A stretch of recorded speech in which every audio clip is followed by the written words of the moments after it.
Hey, it's Lucas, and today I am 28 days sober. Yes, today I am 4 weeks sober for the second time ever in my adult life. I'm feeling pretty good about it. Today has been super duper difficult for me, but I'll talk about that in just a little bit. I just wanted to get this out of the way now and say today has been really hard. And not for the normal reasons. Like, obviously, I've been at work, it's Saturday, I work in a pub. None of that has been triggering today, honestly.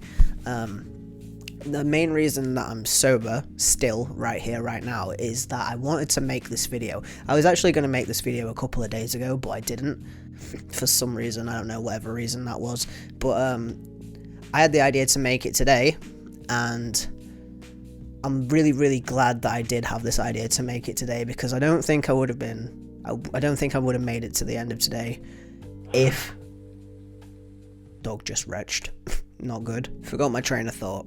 I think I was saying I 100% believe that I would not have made it through today sober if I didn't have this video to make, so let's just jump right into it. If you've been following this channel for a little bit, you'll know that I did Dry January, obviously back in January, and I found that when I did Dry January, my vaping, just normal vaping, disposable vapes, nicotine, that went up considerable amounts. Like, it probably doubled, maybe even tripled, because every time that I wanted a drink, especially when I was at work, I would go outside and I would vape, and that was one of the things that kept me from drinking, being able to go outside and remove myself from the bar, just have 5 minutes outside, not even 5 minutes most of the time, it's probably just about a minute outside, come back inside with a clear head, and be ready to move on and not drink. If you've been around the channel since January, you'll have seen that I have discovered that I have a problem with alcohol. That's not a secret anymore. It never really was a secret, but I just wasn't ready to face up to it. Now, obviously, I'm trying to take control of it, and today is 4 weeks sober. The vaping increased, and it got more and more. I've never been addicted to vaping. I've said that for, I don't know, the past 4 years or so. I actually quit vaping. It's been, how long has it been? I can't remember off the top of my head. It's been coming up 10 weeks, so nearly 2.5 months. I don't miss it. I won't say that I haven't had cravings, because I have had a couple of cravings. But I don't miss it, and it's not really been that much of a challenge. So I'm 2.5 months almost vape free, and almost up to 1 month alcohol free.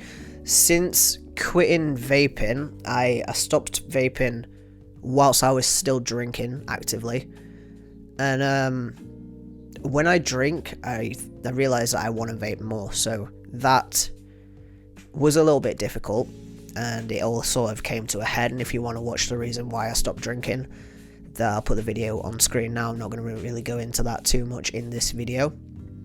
So I quit vaping, and then my drinking got bad, and I decided to quit drinking.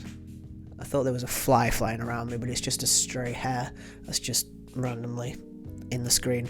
I quit vaping, and then a month later I decided to quit drinking, or just try to abstain from drinking for a little bit. And as soon as I quit drinking, as you can imagine, my brain went right back to the vape. Whenever I wanted to drink at work, my brain went, need to go outside, need to vape, need to get away from these people are pissing me off, I need to just not be behind this bar right now. And that is when I would usually go outside to vape. I would also go out to vape quite frequently, just to get away, nothing to do with not drinking, just because, the people in my pub are idiots, so sometimes I want to get away. But since not having that,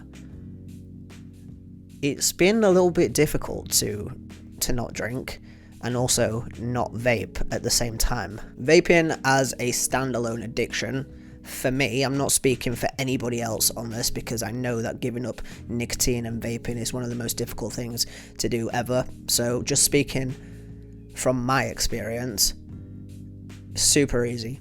Absolutely, like just a non-issue for me. There's been occasions where I've been like, I want to vape, but Never to the point where I've been like aggy about it and snapped people's heads off and jumped down their throats and all that sort of shit. Like, I just don't really care. I haven't given up nicotine absolutely completely. I don't smoke cigarettes. I never actively smoked cigarettes. I smoke blunts every now and again, probably more frequently than I should, but I do enjoy a good blunt every now and again. So my nicotine intake is solely blunts, and when I'm smoking with mates who mix the weed with baccy, which is only one of my friends and not very often. So my nicotine intake is pretty low, I would say. Never really was addicted to nicotine. My alcohol intake, on the other hand, was kind of mid-range, about between 3 and 5 beers a day, and that might not seem bad for, most people. When you think of an alcoholic, this is even me myself, when I think of an alcoholic, I don't picture myself, I do now because I am one, but when anybody pictures an alcoholic, they tend to picture an old man or an old woman that stinks like piss, is really scruffy and dirty, shakes, and needs a shot of vodka to get out of bed. That's not me. I would only drink 3 to 8 beers a day. Most often it was probably 3 and not 8, but it ranged between that. So my alcohol intake, I would say, while it wasn't the highest intake in the world, it was still a problem, and it was still causing me issues. I'm not the biggest guy in the world. I'm 5'3".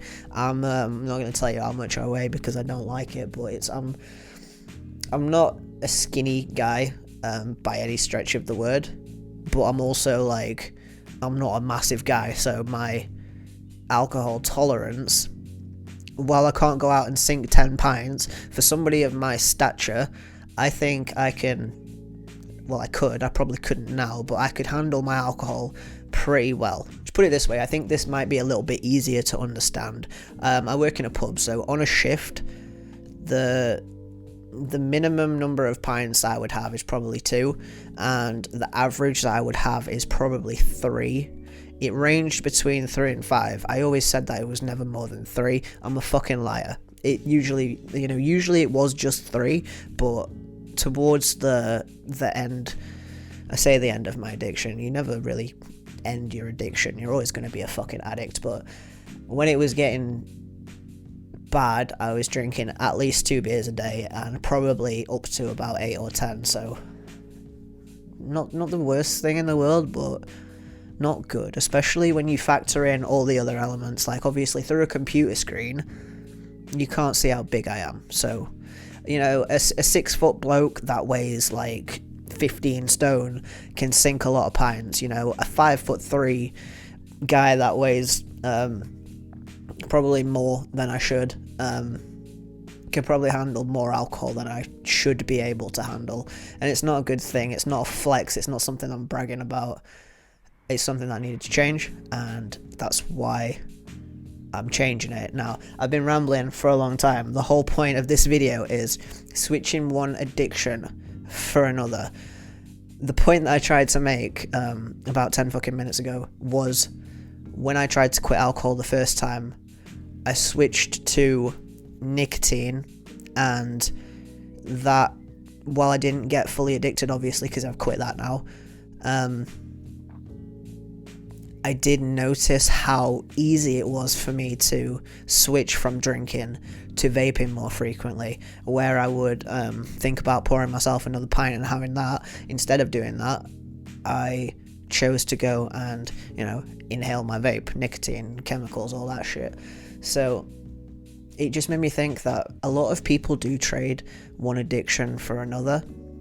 Say, I know it kind of is the same thing, but people who trade smoking cigarettes for vaping, some people trade alcohol for weed, that's a common one, and I know people will say weed's not addictive. I'm obviously a big advocate for weed. If I wasn't smoking, I would be going through it a hell of a lot more than I feel like I am going through it. I feel like it's not as hard this time round. It's very hard, but I I know that I can do it. I know that I can get to 30 days or 31 days, whatever you want to call a month. I can do that, so it doesn't feel as hard this time around. So I gave up alcohol for a month, and I switched to nicotine. And then when I decided, well, I never really decided to give up vaping, it just sort of happened. But once I actively, saw that I hadn't been vaping and decided that I wasn't going to pick it back up, I think I did drink a little bit more at work. See, I switched it back again. Obviously, I said, stop drinking, start vaping. That's not advice, that's just what I did. And then I stopped vaping, went back to drinking. And now that I have stopped vaping and drinking, my brain is sort of like, what the fuck do I do? There's almost no happy chemicals being made. I can't smoke weed when I'm at work, so that's one thing that can't help with my cravings there. So I tried to switch to fizzy pop. That doesn't work. I don't have the biggest sweet tooth in the world, so drinking like fizzy pop after fizzy pop after fizzy pop, it just makes me feel sick and bloated, and it's not a good substitute, in my opinion. For me, it's not a good substitute for alcohol. So the main subject of this whole fucking video, I've been speaking for 15 minutes and I've said absolutely nothing. My new addiction is tea. Like, I'm absolutely full blown into tea, and I can't stop myself. I'm a terrible British person. I don't like traditional English tea, milk, 2 sugars, whatever the fuck, I think that's what most people have. When you think of a cup of tea, or at least when I think of a cup of tea, tea bag, milk, tea bag, hot water, milk, and then sugar, blah, blah, blah, brew it up, whatever. I don't like that. I don't like black tea. Just not for me, it's gross. Just don't like it. So herbal tea is where it's at for me. Fruity tea in particular is the thing that I'm on right now. Your boy over here loves cinnamon, right? I absolutely fucking love cinnamon. I love spicy cinnamon. Sweet and spicy cinnamon is just amazing. You can't beat it. I love it. Apple and cinnamon, really, really good. Apple and cinnamon tea is banging, but everyone that I've tried is just not cinnamony enough, until I scoured the internet and I paid like £7.59. I'm just gonna say £8. I think I paid £8 for these tea bags. These are Celestial Seasonings cinnamon apple spice. These have got the best reviews that I've found for any cinnamon tea on the internet. I'm gonna say £8. What did I say? £8? £8 is far too expensive. I just spat everywhere for 20 tea bags, right? These are American, I think. I've never seen these in a British supermarket. I found these on Amazon, and incredible, I must say. However, the first time I tried one, I was not expecting it to be that sweet. I was expecting it to be really, really spicy, but it wasn't. It tastes like it's got 2 teaspoons of honey in. Right, so I know a lot of people have just turned off because they're not interested anymore, but I'm just going to keep talking because this is my fucking channel. This is my cup, right? This is my coffee cup, hence why it says Jitter Liquid on there with the alien dude. This is my favourite cup. I've had it for a few years. It's very big.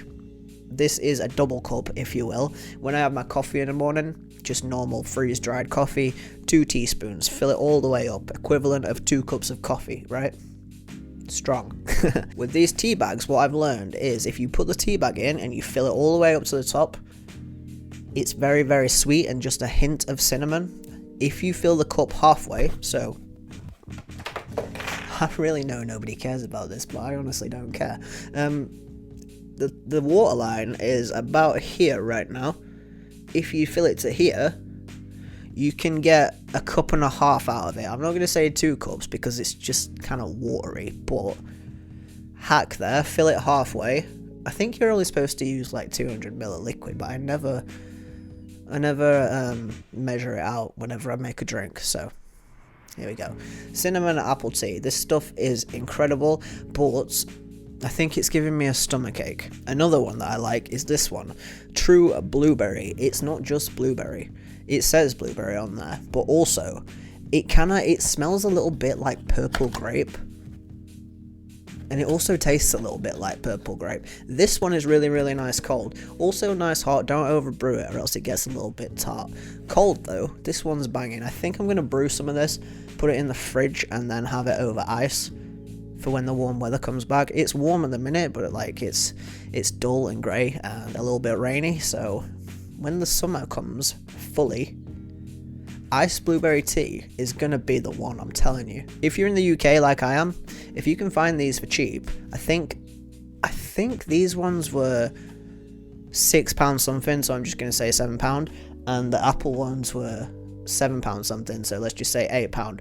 That is ridiculous for tea bags. £7 and £8, but absolutely worth it. You only get 20 though, so you know, just be careful and don't go through them too quickly, because my stomach hurts recently, and I don't know whether it's the tea or whether it's because I've been skating again. And when you don't realize that skating is a full body workout and you use your abs to balance a lot, so my abs have been hurting. I'm not sure whether it's the skating or the tea that's making my stomach hurt, but you know, a little bit of stomach pain for sobriety, I'll take it. Last but not least, hibiscus tea. Hibiscus is one of those flavors that I really, really like. I don't know why I like it. I think I've only ever had hibiscus tea, apart from this one other time. I think it was from Starbucks, and I don't know, you probably have seen them. They come in like glass bowls, Calypso lemonades. They're just 100% sugar, but they do a hibiscus one, and it's banging. And I wanted to try and make my own hibiscus lemonade, again, for when it gets hot. So I bought myself some hibiscus tea. I tried to make cold tea with this. On the front it says, hibiscus is called roselle in Thailand, where it's widely drunk as a hot and cold beverage throughout the day. When brewed with palm sugar and a twist of lime served over ice, it's called Nam Krachiap. I'm pretty sure I butchered that, but I wanted to try and make that, so I think I'm going to look up some recipes and try and make it. I tried to make it, I brewed a cup of this, I let it go cold, and then I made some honey syrup, and I put that in, and it just didn't really taste good, so I think I need to look up a recipe. So those are 3 teas I have at the minute. I don't know if you would call that an obsession, but for me, I scoured through the Celestial Seasonings website, and I added like fucking 50 teas to my basket. I didn't cash out, I don't even think they shipped to the UK, but I went through it the other night. I think I went to bed at like 11 o'clock, and I was just browsing through these teas until like 1:30 in the morning. If that's not a problem, I don't know what is. But now, just to end the video, I'm gonna speak a little bit about why it was hard for me to stay sober today, to not have any alcohol at all. So last night, we jumped on Lego Fortnite with my mates, and I've mentioned her a couple of times in videos. She's my best mate. I've known her since we started secondary school together, and she's been sober for over 3 years now. I think it would have been 4 years this year, I'm pretty sure, but last night we were just chatting away on game, and she goes to me, "Ray, don't slap me, but I'm a little bit drunk right now." And me being me was like, wait, what?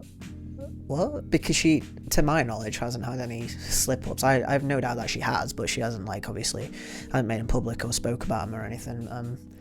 But she was like, yeah, I've been sober for 3 years now. Like, first of all I asked her, I was like, you know, what the fuck are you doing? Like, are you okay? Is there something wrong? Are you in trouble? Blah, blah, blah. Get all that out of the way first and foremost. And then she was like, do you know what? Nah, I'm good. Like, I've been sober for 3 years now.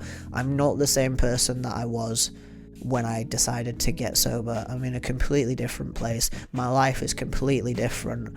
I'm good now, and I've been thinking about this for a long time. I've spoken to my mum about it, and you know, I'm bored of it. I just want to see if I can, basically, is what she said.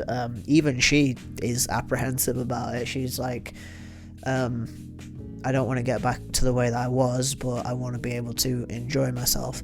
And as soon as I heard those words last night, it's like the happy little fucking addict in me. And I don't mean this the way it's going to come out, because obviously I have been nothing but supportive of my friend Absolutely 100%. I've never offered her a drink. I've never told her to drink. Anytime that she said that she's wanted to drink, I've smacked the fuck out of her. Not literally, but like, I've supported her basically. And my thoughts were, when she said that, immediately the first thing in my brain was like, oh sick, I can have beer now. And like, genuinely, that's the first thing that came into my brain was, yes, now I can. I can't, and I'm not going to, but my brain was like, yeah, I can drink now. Like, I've got my drinking buddy back. I've said in previous videos, this is obviously one of my best mates. We've been friends since we started secondary school, so year 7. 2007, it's 2024 now, so like, just do the math if you want to. We've been friends a long time. We drank together a lot. We could do 2 bottles of JD between us in a night. So went out a lot, drank. Most of our text conversations consisted of one word, and that was beer, ? And then the other person would just send back beer with a full stop, and then we'd meet up and we'd get shit-faced. So my brain, it kind of went like, first of all, it was concern. I wanted to make sure that she was okay and she wasn't making a huge mistake. None of us will know that until something happens or doesn't happen. And then secondly, and I feel fucking horrible about this, because I'm not going to be the one who says to her, do you want to go for a beer? I can't be that person, because as soon as I get one in me, it'll turn into an entire night. And I know that she's the same. I don't know if she has changed. But we'll see, I guess. But my brain went, yes, I've got my drinking buddy back. And that's the worst thing that could have happened. And honestly, like I said right at the beginning of this video, the fact that I wanted to make this video today, and I didn't want to fucking lie. I didn't want to come, because that thought crossed my mind as well. I was thinking to myself, I got to about 3:20. I finished work at 4, so I was like, I could have a pint now. By the time I've finished it, it'll be time to go home, and if I want to have another one, I will have to actively stay and talk to some of these idiots in here, and I don't want to do that. So I could have one pint and then go home and nobody would know. But the thing is, Jay's at work right now, so that one pint would have turned into me getting some beers on the way home. I would have drank them all in the space of an hour. My dog wouldn't have been walked. I would have been wasted. There would have been no dinner cooked, and I would have just felt shitty. And then because I would have felt bad about myself, I would have started an argument, and it just would have been a bad time. And I know that. I can see my steps in front of me. It's like, and it's going to sound so stupid. Do you know when you play like a racing game and you get the ghost car that you have to beat around the track? I feel like if I'd have had that one pint, I would have seen like the ghost me, and I could have tracked my movements in front of me as I walked to the shop and bought the beers, and then put them in the fridge, and then sat down and then drank them and then started an argument, I could have followed that little ghost of me around and tracked its footsteps and done everything that he did, but I actively chose to not do that today. And I'm going to continue to not do that. And I just need to keep it in mind that my sobriety is my sobriety, and it doesn't have anything to do with anybody else. It doesn't matter if somebody else has broken their sobriety and whether they go off the rails or whether they are actually genuinely sensible about it. I don't know. I don't know what they're going to do. I just know that my sobriety is my sobriety, and I need to take accountability for myself, and I did not drink today, and I am proud of myself for that.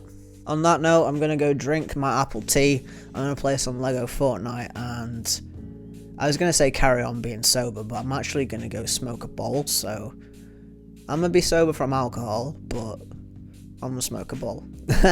So, yeah, if you watched this video, I didn't expect it to be this long, I do apologise, but if you watched it to the end, then thank you. Show some support in the comments, please, because today has been difficult. Last night was difficult. And I'm just trying to stay on track, to be honest with you. I'm trying to make it to a month. I've got 2 more days. I think, I don't know whether the sober app is 30 days for a month or 31 days for a month, but I think I'm just going to count it on the 6th of May, because I decided to stop drinking on the 6th of April. So when we get to the 6th of May, that will be 1 month sober. Today is 28 days, so we just keep going, I guess. Subscribe for more videos. Peace.